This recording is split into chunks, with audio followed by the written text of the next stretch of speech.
Good morning all of you. This is Aruna Badgotiya और आज जो मैं आपको टॉपिक पढ़ा रही हूँ वो एक्चुअली जो लॉ ऑफ इनहेरिटेंस से ही रिलेटेड है। मीन्स हमने जो मेंडल के लॉज पढ़े थे, 3 लॉज पढ़े थे, उनका ही कुछ एक्सेप्टेशन है, उन्हीं से रिलेटेड ये टॉपिक है।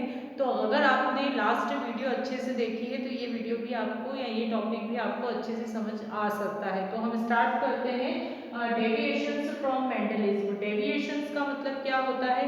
एक्चुअली देखा जाए तो मेंडल ने जो अपने एक्सपेरिमेंट्स किए थे वो मोनोहाइब्रिड और डाईहाइब्रिड एंड एक मल्टीपल जो एक तरह से मल्टीपल जो कैरेक्टरिस्टिक्स है उनको लेकर उसने एक्सपेरिमेंट किए थे। बट अगर उनके एक्सपेरिमेंट्स को अगर हम देखें तो उनके जो एक्सपेरिमेंट थे वो जनरली जस्ट मिनट, हाँ, उनके जो एक्सपेरिमेंट्स थे उसकी कुछ एक्सेप्टेशन भी थे। क्या एक्सेप्टेशन थे? तो इस एक्सेप्टेशन को एक्चुअली इसका जो एनालिसिस था वो कुछ साइंटिस्ट ने किया था जिनका नाम था ह्यूगो डी व्रीज। आपने पढ़ा होगा, ह्यूगो डी व्रीज ने भी एक तरह से देखा जाए तो जो डेवलपमेंटल जो स्टडीज है उनकी बहुत अच्छी थी। तो ह्यूगो डी व्रीज, कॉरेस और शर्माक ने 1900 में ये सबसे पहले ये बताया था कि मेंडल ने जो अपने एक्सपेरिमेंट किए थे उनका एनालिसिस किया, उनका ऑब्जर्वेशन किया और ऑब्जर्वेशन करके कुछ रिजल्ट्स उन्होंने दिए थे। उनका ऐसा कहना था कि जितने भी एक्सपेरिमेंट, चाहे वो मोनोहाइब्रिड क्रॉस हो चाहे डाईहाइब्रिड क्रॉस हो, पर यहाँ पर उन्होंने केवल मोनोहाइब्रिड क्रॉस की ही बात करी थी।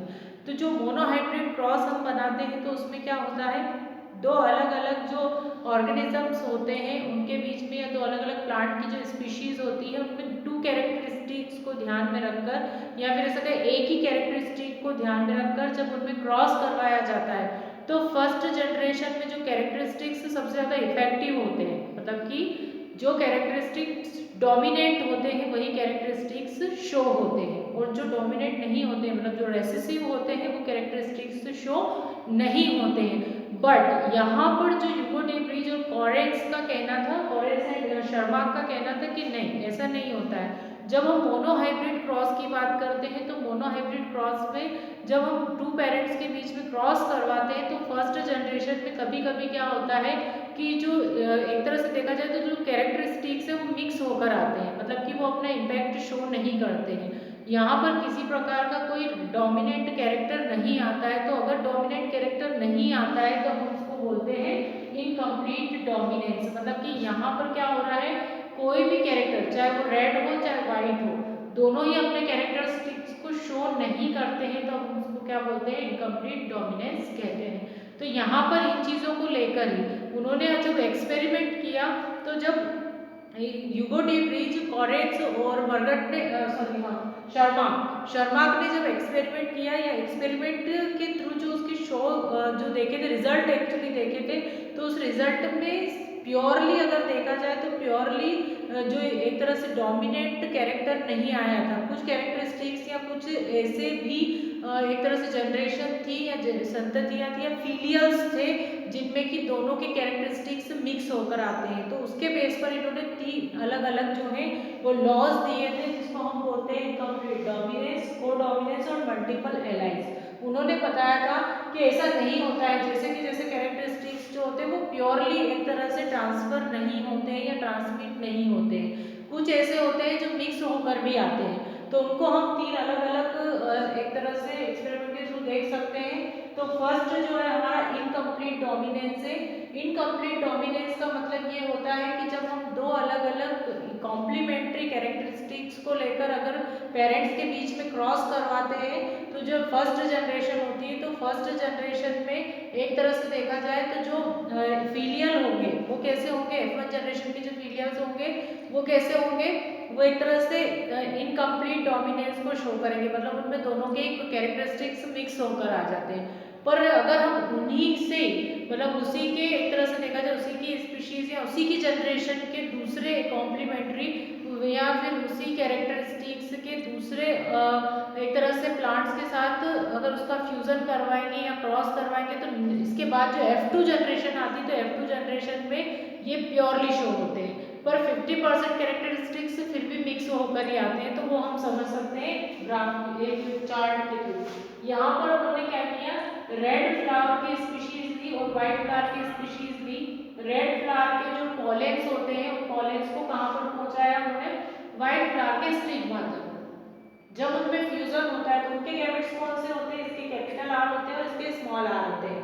जब इन दोनों का फ्यूजन होता है तो उनसे जो फ्लावर बनते हैं, रेड फ्लावर और व्हाइट फ्लावर के मिक्सचर से जो फ्लावर बनते हैं, जब उनको ग्रोथ करवाया जाता है तो कौन से फ्लावर बनते हैं, जो फ्लावर होंगे वो सारे कैसे होंगे, पिंक कलर के होंगे। मतलब F1 जनरेशन में सारे हाइब्रिड मिलते हैं और वो सब कैसे होते हैं, पिंक कलर के। मतलब तो यहाँ पर ना तो रेड कलर इफेक्टिव है, मतलब डोमिनेंट है, और ना ही व्हाइट कलर डोमिनेंट है। यहाँ पर क्या होता है, इनकम्प्लीट डोमिनेंस होता है, मतलब कि दोनों ही तरह के कैरेक्टरिस्टिक्स जो होते हैं वो मिक्स होकर आते हैं। अब क्या होता है, इसी पर ही सेल्फ पॉलिनेशन कराया जाता है। जब इसी का सेल्फ पॉलिनेशन, मतलब पिंक का ही पिंक के साथ जब सेल्फ पॉलिनेशन होता है तो सेल्फ पॉलिनेशन में इसका क्रॉस हम इसके साथ करवाते हैं तो कैपिटल आर मिलता है, इसका क्रॉस इसके साथ कराते हैं तो कैपिटल आर स्मॉल आर मिलता है, इसके साथ करवाते हैं तो कैपिटल आर स्मॉल आर, और स्मॉल आर का स्मॉल आर के साथ करवाते हैं। तो यहाँ पर जो हमको जनरेशन मिलती है F2 जनरेशन की हम बात कर रहे हैं, क्योंकि हमने वापस क्या करवाया, इसका सेल्फ पॉलिनेशन करवाया। तो हमको 25% जो एक तरह से फिलियर जो मिलते हैं वो कैसे होते हैं, प्योरली रेड होते हैं। पर एक तरह 50% मतलब 25% ये और 25% ये, तो हमको 50% कैसे मिलते हैं, पिंक कलर के मिलते हैं, और 25% हमको मिलते हैं व्हाइट कलर के। तो इससे जो रेशो बनता है, जीनोटाइप जो इसका बनता है, जीनोटाइप बनता है 1:2:1 का। और फिनोटाइप क्या बनता है, फिनोटाइप बनता है कि ये जो है 25% कैसे रेड कलर के, 50% पिंक है, और 25% कैसे है, व्हाइट कलर के हैं। तो ये इसका क्या होता है, ये होता है इसका फिनोटाइप। जीनोटाइप में ये होगा, फिनोटाइप में क्या होगा, इनका कलर कैसा होता है।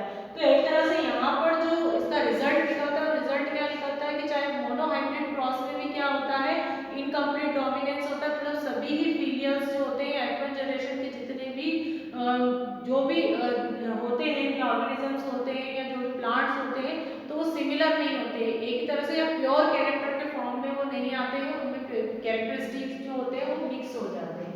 तो ये इसको बोलते हैं हम इनकम्प्लीट डोमिनेंस। सेकेंड उन्होंने बताया था कोडोमिनेंस। कोडोमिनेंस का मतलब ये होता है कि दो अलग अलग कैरेक्टरिस्टिक्स वाले अगर ऑर्गेनिजम्स के बीच में अगर हम क्रॉस करवाते हैं तो जो नेक्स्ट जनरेशन या F1 जनरेशन में जो कैरेक्टरिस्टिक्स आते हैं वो मिक्स होकर आते हैं। यहाँ पर भी वही बात है, वो साथ रहकर आते हैं। साथ रहकर कैसे आते हैं, मतलब एक साथ कंबाइन होकर जब आते हैं तो उसको हम बोलते हैं कोडोमिनेंस। इसको भी हम एक कैरेक्टरिस्टिक से समझ लेते हैं। यहाँ पर जो इन्होंने क्या किया था कि दो अलग अलग कैटल की स्पीशीज ली थी, जिसमें एक रेड कलर था और एक व्हाइट कलर कैटल स्पीशीज थी। तो जब इनके जो गैमेट्स बनेंगे वो क्या होंगे, कैपिटल आर और इसके स्मॉल आर स्मॉल आर। ये रेड कलर है और वो व्हाइट कलर कैटल है। जब इनके बीच में क्रॉस करवाया तो जो फर्स्ट जनरेशन होती है, तो फर्स्ट जनरेशन में जितने भी फीलियर्स होते हैं वो कैसे होंगे, वो होंगे रॉन, मतलब चितकबरे, दोनों मिक्स होकर कलर आ जाता है तो रेड और व्हाइट कलर मिक्स दिखता है हमें, जिनको रॉन बोलते हैं। ठीक है, अब इसका क्या करवाते हैं, अगर इसका रॉन का ही रॉन के साथ मतलब उसी जनरेशन के दूसरे ऑर्गेनिज्म के साथ फीमेल के साथ जब इसका क्रॉस करवाया जाता है तो F2 जनरेशन में, अब इनके गैमेट्स हम देख लेते हैं। तो इसके गैमेट्स क्या होंगे, कैपिटल आर स्मॉल आर, और इसमें भी कैपिटल आर स्मॉल आर। क्यों है, दोनों जीन्स इसलिए प्रेजेंट है इसमें क्योंकि ये क्या है, ये चितकबरा या रॉन है, मतलब कि ना तो ये रेड है और ना ही ये व्हाइट है। तो उसी के ही एक दूसरे ऑर्गेनिज्म के साथ, फीमेल ऑर्गेनिज्म के साथ या फीमेल केटल के साथ उसका क्या करवाते हैं, क्रॉस करवाते हैं। तो जो नेक्स्ट F2 जनरेशन जो होती है, तो F2 जनरेशन में जो क्रॉस मिलेगा हमको क्या होता है, जैसे इसका यहाँ पर बता देते हैं आपको, कैपिटल आर से कैपिटल आर ये होगा तो ये प्योरली क्या होगा, रेड होगा। मतलब 25% जो फिलियंस होंगे वो कैसे होंगे, रेड कलर होंगे। फिर इसका जब हम इसके साथ करवाते हैं तो कैपिटल आर स्मॉल आर, यहाँ पर आपको दिख रहा होगा कि कोडोमिनेंट है। कोडोमिनेंस क्या है, मतलब दोनों के कैरेक्टरिस्टिक्स मिक्स होकर आ रहे हैं। तो ये कैसा होगा, ये रॉन होगा। देन फिर इसका हम इसके साथ करवाते हैं तो कैपिटल आर स्मॉल आर, इसमें भी दोनों के कैरेक्टरिस्टिक्स शो होंगे, मिक्स होकर आएंगे तो कोडोमिनेंस दिखाएगा। तो ये भी क्या होगा, रॉन होगा। देन स्मॉल आर तो ये प्योरली क्या होगा, व्हाइट होगा, क्योंकि व्हाइट का ही कैरेक्टरिस्टिक्स है। तो यहाँ पर क्या होता है, यहाँ पर जो कैरेक्टरिस्टिक्स हमको दिख रहे हैं तो उसमें 25% जो होंगे वो रेड कलर के फिलियर्स होंगे, कैटल्स होंगे, और 50% क्यों, क्योंकि 25 है, 25 में तो टोटल कितने हो गए 50% ये कैसे होंगे, रॉन होंगे, चितकबरे होंगे, और 25% कैसे होंगे, व्हाइट होंगे प्योरली। तो यहाँ पर जो एक तरह से देखा जाए तो 50% जो कैरेक्टरिस्टिक्स होते हैं वो दोनों के मिक्स होकर आते हैं, मतलब एक साथ जुड़कर आते हैं, कोडोमिनेंट होकर आते हैं या जुड़कर आते हैं, ठीक है। तो इसका भी जो रेशो बनता है वो 1:2:1 का ही बनता है। क्यों बनता है? 1:2:1 जो है वो एक जीनोटिपिकल एक तरह से इसका जीनोटाइप होता है। फिनोटाइप हमको दिख ही रहा है इसका, क्योंकि फिनोटाइप दिख जाएगा तो जीनोटाइप हमें पता चल जाएगा कि ये रेड है 25% और 50% रॉड है और 25% वाइट है। तो जब इनका क्रॉस बनाते हैं तो हमको पता चल जाता है कि 1:2:1 का रेशो मिलेगा। देन थर्ड है मल्टीपल एलाइंस। तो मल्टीपल एलाइंस मतलब नाम से ही पता चलता है कि अगर कोई जीन्स है तो जीन्स जो होते हैं, जीन्स का जो पेयर होता है उसको हम बोलते हैं एलाइंस। तो यहाँ पर मतलब कि मान लीजिए दो जीन्स है तो इसका जो पेयर होगा वो क्या होगा, एलाइंस होगा। तो ये जो एलाइंस होते हैं एक तरह से देखा जाए तो इसमें दोनों तरह के हो सकते हैं, डोमिनेंट भी हो सकते हैं और रेसेसिव होते हैं, पर ये एक फिक्स जगह पर प्रेजेंट होते हैं। मान लीजिए कि ये एक क्रोमोसोम है, कि आप देख लेते हैं ये क्रोमोसोम है, ठीक है। तो इस क्रोमोसोम्स पर एलाइंस का मतलब होता है पेयर ऑफ जीन्स। ये पेयर ऑफ जीन्स हो गए, मतलब कि ये पेयर्स में होते हैं, ये अपने अपने क्या बना लेते हैं, पेयर्स बना लेते हैं। अब ये जो पेयर्स होते हैं कभी कभी इनमें क्या होता है, डिफरेंसेस भी हो सकते हैं, जो म्यूटेशन के कारण हो सकता है, किसी और रीजन से हो सकता है कि ये अपनी जगह चेंज या पोजीशन चेंज कर सकते हैं। पर इनमें जो होता है कभी भी क्रॉसिंग ओवर नहीं होता है। जब हम इनकी बात करते हैं एलायंस की, तो एलायंस में क्रॉसिंग ओवर नहीं होता है, किसी और से हो सकता है। तो ये क्या होते हैं एक्चुअली, एलायंस जो होते हैं वो डोमिनेंट भी हो सकते हैं और रेसेसिव कैरेक्टरिस्टिक्स के भी हो सकते हैं। तो इसलिए हम इसको बोलते हैं मल्टीपल एलायंस। एलायंस की नंबर्स बहुत सारी होते पेयर्स में ही है, पर अगर देखें तो एक क्रोमोसोम्स में इनकी नंबर बहुत सारी हो सकती है और हर एलायंस जो होता है एक पर्टिकुलर कैरेक्टरिस्टिक्स के लिए रिस्पॉन्सिबल होता है। तो यहाँ पर जो होते हैं मल्टीपल एलायंस होते हैं, तो जरूरी नहीं कि जो कैरेक्टरिस्टिक्स स्टार्टिंग में जो पेरेंट्स में थे वो के वही ट्रांसफर हो जाए, वो मिक्स होकर भी आ सकते हैं।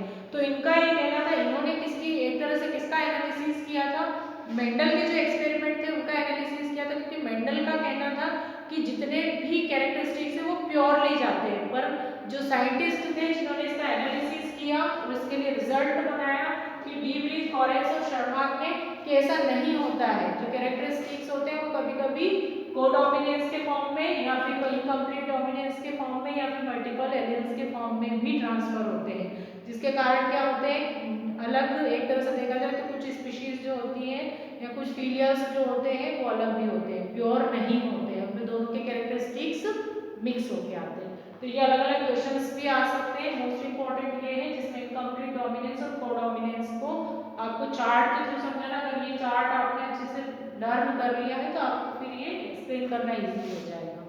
तो ये टॉपिक यहाँ पर एंड हो गया है। इसके बाद में जो टॉपिक पढ़ाऊंगी उसमें एक्चुअली जो चाइल्ड में जो पेरेंट्स, एक तरह से पेरेंट्स के जो ब्लड ग्रुप्स होते हैं वो चाइल्ड में कैसे ट्रांसफर होते हैं वो मैं आपको बताऊंगी। Thank you.